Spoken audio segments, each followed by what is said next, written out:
Hello, everybody, and welcome to another episode of the Audit Podcast. I'm your host, Trent Russell, and today we have another best of episode. So this one's centered all around Agentic AI. For the most part, as far as the tools that you use, and when vendors start rolling out new tools and they start talking about Agentic AI, it's really not going to affect you that much. As the end user, you're probably not even going to notice. But the thing to be aware of, especially, and I'm going to give a resource to this, is the governance around agents and agentic AI. That's something where audit definitely needs to be involved at some level. And so that's something to keep in mind here. So if I know things are changing constantly and it's like, what agentic AI, what is this? And what do I need to know about it? We're going to try to address that as much as possible on this episode. And then, like I said, go to this resource that I'm about to share with you. It's extremely long. You don't need to read the entire thing, but go to that. Also, just search around and get an understanding of Agentic AI. Use whatever LLM you have access to, Copilot, ChatGPT, whatever that may be, and just talk to it and help it explain to you what Agentic AI is, what the risks are, etc. All right, so the resource I wanted to share, if you're on our YouTube channel, you can see what I have pulled up, this PDF, and so you can kind of follow along as I go through this. I'm not going to go through the whole thing. I'm just going to stop at the table of contents because it's 63 pages. This is from the Institute for AI Policy and Strategy. This is the AI Agent Governance, a field guide. There's also a link in the show notes to this, so you can check it out in detail. I'm going to scroll down to the table of contents, though, and kind of try to guide you through where I think you should hang out. If you are not familiar with Agentic AI, certainly what are AI agents is a good place to start. Page 13. The intro is really good too. It kind of gives you this utopian view of the world if we do things correctly, and this just like Terminator style of the world if we don't when it comes to agents and AI in general. So that's interesting and can provide some additional perspective. The risks from AI agents, starting on page 27, I think we all need to be pretty aware of. And then there's from there on, it's mostly around the governance and what's called agent interventions. Basically, Terminator style, if that happens, we got to be able to shut these things off. That's like the high level, furthest, scariest thing that could happen. And so again, this is a really good resource. It is not easy to go top to bottom on this. I wouldn't expect most people to do so. The language isn't too technical at all. They do a really good job of explaining it, but it is nonetheless, it's pretty dense. So again, if nothing else, pull it up, go through the areas that you feel like are most important relative to your role in your organization and understand those. And then again, pull up whatever LLM you have access to where you have questions throughout this and just start asking it questions. You could also upload this to an LLM and kind of say, hey, I'm a auditor, I'm the CAE. From my perspective, what do I need to know? Just use this to some degree. All right, even if you don't make it through that, but you want to see what AI agents in internal audit actually look like. You want to see the real thing, not some pie in the sky. This is what we could do 15 years down the road, or somebody's kind of on the verge of doing this thing. I mean, if you actually want to see it, and especially if you're doing SOX work, and especially if you are co-sourcing or outsourcing your SOX controls testing to someone else, and you want to see how AI agents can do that work for you or them instead, please let me know. You can find me on LinkedIn. Shoot me a message. You can just put the word SOX in there. I'll know the context. Or you can email me, Trent, Trent.Russell, Russell, @gskanalytics.com. Again, just subject, you can just put the word SOX in there. I'll know what that means, and I'll make sure that you get to see exactly what I'm talking about. It's very real. There's probably not a better way. You can listen to this entire episode, and there's going to be a lot of good context. I can't imagine a better way than to actually see what's happening for you to go, oh, that's what this is, and here's the potential implications of it. So again, if you co-source, outsource your SOX work, primo type of folks that need to take a look at this, let me know. We'll get you taken care of. Okay, on to the show. So first up, we have Charles King. He's the US AI and Internal Controls Leader at KPMG. So pretty solid resource on this topic. And he's just going to kind of give a general overview of Agentic AI. If you ever see, first of all, you should connect with Charles on LinkedIn. And if you see where he's speaking at an event or doing a virtual thing, absolutely attend that. He's fantastic, does a really good job of explaining agents, the role in internal audit. In simple terms, what Agentic AI does is you can say, I want to write an email to Trent Russell about this audit. I can reference a file and it will actually go, it will open your email application. It will create an email template. It'll draft the language in the email template. It might even go into the global address book and find your address, right? And sort of do everything right up until the point where I hit send. So all of the formatting and all that. And that, I mean, that's a fairly simple agent, right? You can imagine like more complex use cases, but agents, fundamentally, unlike knowledge assistants, which a lot of us have, where you can ask questions and get answers, and that whatever you do with those answers is on you. Agents are actually going and taking action for you, and um, and they're really powerful and really flexible, because if you think about the solutions we had for um, doing that kind of thing in the past, things like RPA or even some of like the powered suite of Yeah. tools that help you create automation, they were very fit for purpose. You have to train. If I wanted to, have something that would draft an email, you'd have to have a kind of workflow just for that, and I would Yeah. have like an email, tool. Um, but the agentic AI, you don't have to do that so much anymore. If you say, I want to send an email to it, can take those words and translate that into all the actions that you need to take. And if you think about a lot of the actions that we take, regardless of where you are, whether you're a chief audit executive that's been doing this for 20 years or you're brand new, beginning auditor, a lot of the things we do every day on our computers are, I need to go find that file. I need to, where was that table again that I was Yeah. looking at, or, whatever it is. And if you can just sort of say, like, go find this thing and bring it to me, that's really powerful, Bring it to right? me and go do X with it even. Yeah. Right. Yeah, absolutely. Or I've got meetings coming up tomorrow. I need a briefing book for these meetings. I want to remember what's the background on those meetings in advance of that. Or what should I be asking in these meetings? What's already been like, there's so many things where if your tool has the power to not just index a bunch of files that you have in your file directory, but really be smart about connecting. um, I can look at your calendar. I can see who you're meeting with. Maybe I can see the topic. I can go through your email. I can go through your files. I can put a bunch of things together and just prepare something for you. Even using AI today, that's a lot of steps that Yeah. somebody's got to take, and it'll save you a lot of time if you use AI. But agentic AI is 3x, 10x that. So it's really cool stuff. Okay, next we have John Thompson, overall AI leader, author of a bunch of great books. His most recent one, The Path to AGI, is extremely good. Highly recommend that. At the time of our recording, John was the global AI leader for Ernst & Young, and we talked about where auditors should really kind of spend their time and prioritize AI and agents. Currently, John's the senior SVP and principal of Gen AI program and AI products at the Hackett Group. John's also fantastic follow on LinkedIn.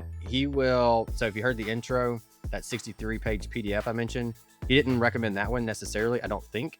That doesn't mean that he disagrees with it. Maybe just didn't come across his feed or in his world, but he will recommend things like that. So if you're uber technical or you want to be, you want to go in at a little more detailed level of understanding, John's going to recommend some things like that. Usually it's a 60, 70-page PDF of some research thing. Very, very good. But there's also some kind of quick hitters that he throws out there that are really good, and I would say more digestible, easier to read. So follow John as well. He's a very, very good follow when it comes to this, and very much one of the premier AI thought leaders in the world. Agents, you're going to hear agents, nothing but agents in 2025, no matter where you go or who you are. Just like it was all Gen AI for the last 2 years, it's going to be agents for the next 2 years. Agents are going to be a very impactful technology. You do hear from people that, hey, I can't differentiate between an LLM and an agent, and that's an issue. That's an issue for all of us. We need to help people understand the difference there. There will be large language models behind agents, but there'll be lots of other things behind agents as well. So really quick, I'll give you a fast taxonomy on what agents are. Simple agents are pretty much just like an LLM. You give them a prompt, they give you a response. It's pretty much prompt, response, prompt, response. The only difference really is that an agent can watch the environment, maybe there's a filing coming up, or an audit requirement, or a policy, a filing requirement or a compliance need or something like that. An agent can watch that and say, hey, these things are happening, but we're not getting this step done, or it's not going to get done in time. And an agent can jump in the middle of it and proactively do things for you. That's a simple agent. Intelligent agents can do pretty much anything a person can do. They can buy a car, they can spend money, they can, they can bind you to a contract. Intelligent agents can do anything a person can do. And we're building those now. So we have simple agents, we have intelligent agents. We're recording this on December of 2024. So we have intelligent agents now. In the next 18 to 24 months, we're going to have something called polymorphic agents, which is a really weird word, but those are agents that build themselves. So you're going to be able to tell an agent, I want you to do this. And that agent will take the prompt and look across a marketplace of pre-built agents or building blocks and take those and assemble them into a new agent. Or if those don't exist in a marketplace, the polymorphic agent will build an agent for you.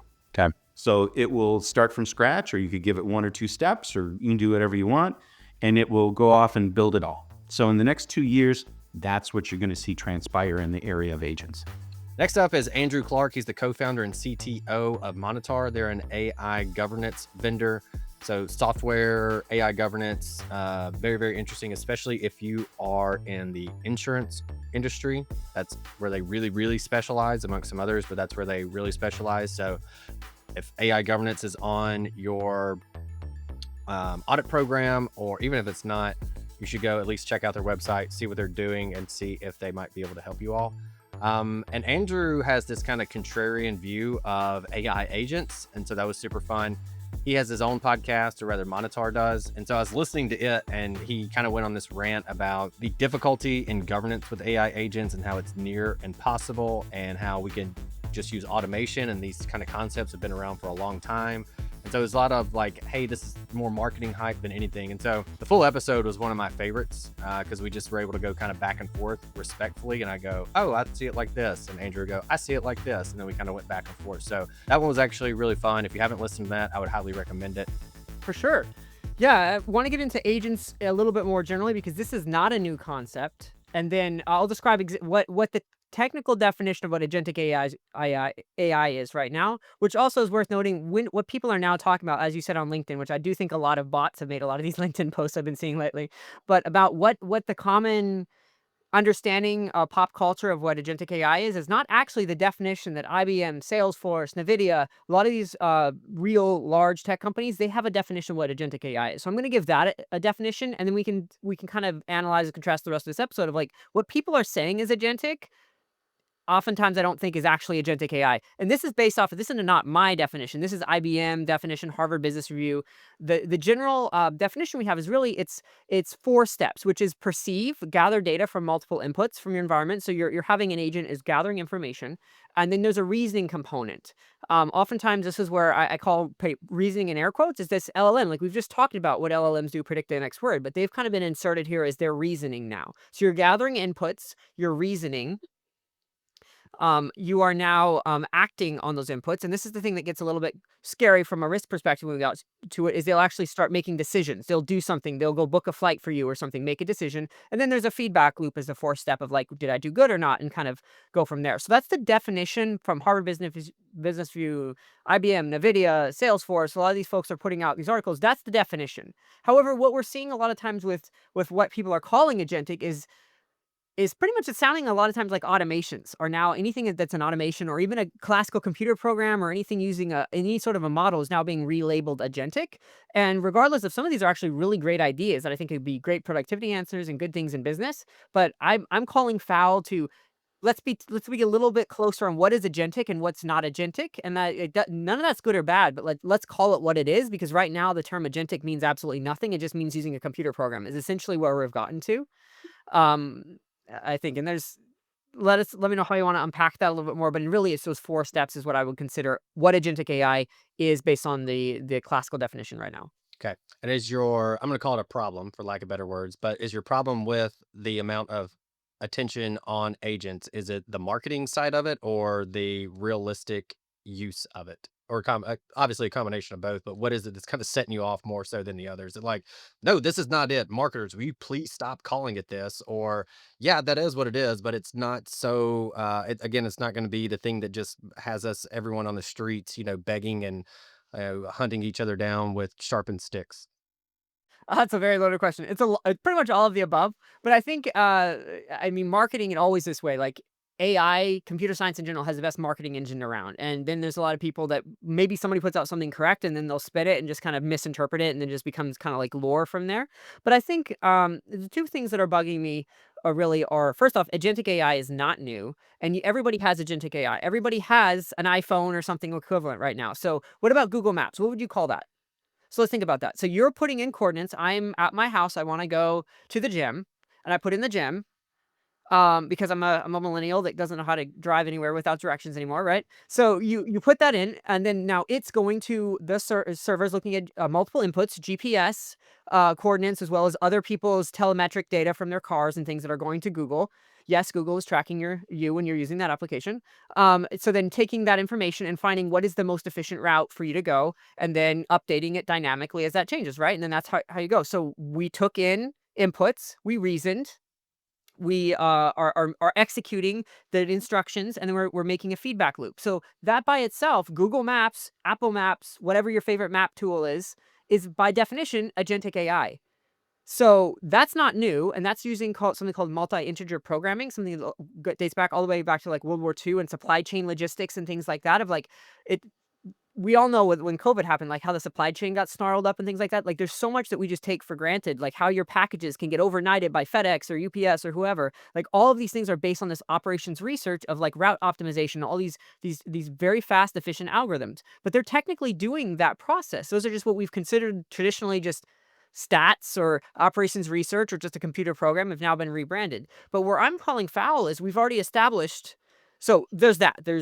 We're now saying this concept is new when it's not. And that like somehow these horizontal quote unquote agents are now they're gonna completely destroy SaaS as a business model. But who's hosting it? That's still SaaS. So anyway, like lots of little like factual things that I'm calling foul on. But in generally, like we talked about like Google Maps is how that works as an example. Well, now we're throwing in a modeling system that is to predict the next word, and we're making that the reasoning component. So instead of using a very optimal decision-making algorithm that has been proven and proven time and time again for like route optimization, now we're going to pull that out. We're going to put in a large language model in there versus like, why are we putting that in? That we have SQL queries we've been using for a long time where you can parameterize those and put in like a coordinate and like, so that like even the fact that we want to, I want to interact with natural language. Well, that's not new. And we have ways to solve that too. So this is where, and what's really gets me is there's some recent articles like by IBM and things that are basically saying in the Agentic article, for enterprises that haven't found a way to leverage large language models, Agentic AI is the reason. So I'm like, whoa, but what you guys said a couple years ago about what was good about it, and I'm not trying to pick on IBM, I'm just like, you guys meaning the industry, right? Yeah, just the AI industry. That's exactly what you're now saying Agentic's going to solve. So it just kind of seems like, large enterprises are realizing that LLMs haven't done everything they wanted. They're just kind of productivity tools. They haven't really been able to go that next step like they were envisioned. So we're going to make up a new paradigm, keep the CIOs busy for another 2 years, and then we'll come up with something else and just keep the gravy train going. That's what it just versus like all of that put together. We already have a definition. We have already agents being in place. We have a bunch of misinformation coming around. And then like, what's different? And have we checked the people that are saying agentic AI is going to be the next new thing? Go back 2 years in their LinkedIn if they haven't already deleted it. What did they say LLMs were going to do? And like compare and contrast. That's where I'm kind of, I think as the industry, we need to get a little bit better grounding around. And lastly, I am next, and so you'll get my thoughts on agentic AI. All right, thanks everybody for listening and or watching. I know for a fact that multiple internal audit teams have developed and rolled out agents within their internal audit department. And so, again, if you're not uber technical, then I would find one of these frameworks that you can play around with safely and break them. Like that's probably the number one thing I hear from people when we really understand, like, why are you not using analytics? There's two reasons. One, they're like, I just don't like it. Like, doesn't make my brain happy. I hate doing it. I get that. I'm similar with cybersecurity. Like, I get the need for it. Super important. Some people love it and that's all they want to do. And I just kind of go, I mean, I need to understand what's out there, but I'm not going to deep dive into that. The other one though is just fear of breaking it. there was a client we were working with, and there was this Excel file with this pivot table in it. And, I was like, oh, well, that's cool. Drag this thing over here, click on this. And I said, why have you not, just kind of done this in the past on your own? And she said, well, I didn't want to break it and blow it up. I'm like, well, if it breaks, you have another copy of the file, just open it back up. Similarly, go in, break stuff in a safe environment, and definitely be okay with that. So yes, I would absolutely recommend testing and implementing these to some degree. Definitely testing them and playing around with them, again, in a safe environment, because it is real. There's definitely hype around this. It is, every day, regardless of the vendor and the emails that I'm getting, there's something agentic AI somewhere. Multiple people very much in the AI world have said 2025 is the year of agents. You could search for that and you'll see just article after article after article, ... CEO or ... AI expert or leader says 2025 is the year of agents. So it is real. It is here. We definitely need to stay on top of it. Hey everyone, thank you very much for listening to this episode of the Audit Podcast. Whatever platform you're listening on right now, I'm sure there's a subscribe button somewhere, so please hit the subscribe button there. If you're listening through iTunes or Spotify, feel free to go give us that 5-star rating. It only took me about 16 seconds to give myself a 5-star review, and it really helps to get future guests to come on the show, so we'd really appreciate that. Lastly, be sure to check out the show notes and follow us on all our social media channels on Instagram, on LinkedIn, and on TikTok. Also, if interested, please sign up for our weekly newsletter from the Audit Podcast. Thank you all. Have a great one.